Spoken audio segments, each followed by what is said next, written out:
আদর্শের উপরে ভিত্তি করে বাংলাদেশের স্বাধীনতাকে চিন্তা করে। কিন্তু এই স্বাধীনতা এটা একদিনের ঘোষণা নয়।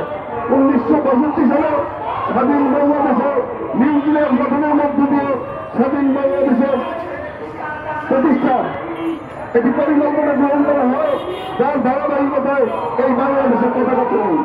বাংলাদেশের পতাকা তৈরি করা হয় যে এই দেশটাকে আমরা স্বাধীন করবো, আমাদের একটি জাতীয় রাষ্ট্র সৃষ্টি করবো, এবং সেই কাজগুলি করেছিলেন তৎকালীন ছাত্র নেতারা, এবং এর অনেক কিছুই তৎকালীন রাজনৈতিক নেতারা জানতেন না স্বাধীন করে।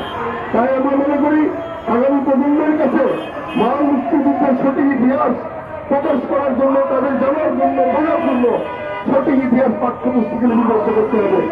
এই 2 মার্চকে রাষ্ট্রীয় মর্যাদায়, যথাযথ মর্যাদায় পালন করতে হবে। এটা আমাদের একমাত্রই দাবি। আমরা এই দাবি দীর্ঘদিন যাবত করে আসছি।